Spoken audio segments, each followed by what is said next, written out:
Bago nga po pala ako pumunta ng Manix, syempre, nakakagulat po kasi sobrang dami ko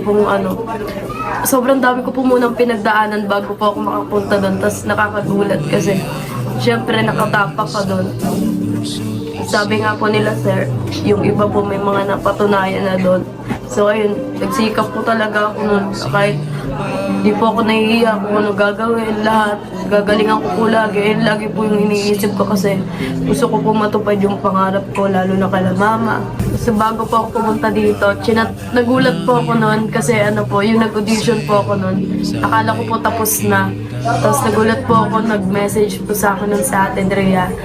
Tapos, nag-message din po nun sa akin si Kuya Yuki, kumpleto. Kaso, nagkahiwalay po kami. Gulat na lang po kami nun, tinawagan po kami nun ng hapon. Patay na daw po yung tito ko. Pinagbabaril po siya nun. Dami niya pong Pero hanggang ngayon, di pa rin po nalalaman kung sino yung umano sa kanya. Ayun na rin po yung isa kong rason kung bakit gusto ko magsikap. Matupad po yung pangarap ko. Siyempre, sobrang dami ko pong pinsan. Ayoko na rin nahihirapan yung mga tita ko sa kanila lagi. Ganyan. Yung mga tito ko. Gusto ko rin po yung pangarap ko po talaga matulungan sila eh. Kasi, pag okay na, kahit hindi naman sobrang yaman, basta lang araw-araw lang kami may pagkain kasi dito, ganun, dun kami masaya eh. Yung kakain kami, magkakasabay kami kumain lahat, mabanding kami. Sobrang saya nun kasi, sobrang dilit ang mga pinsan ko sa saya namin lagi dito.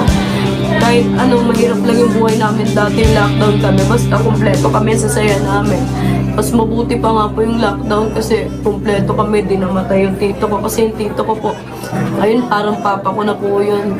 Lahat naman po sila, lahat sila papa ko. Siyempre, iba naman po pag nawalan ka ng ayun, parang naawa rin po ako sa mga pinsan ko kasi nawalan po sila ng papa maaga pa lang.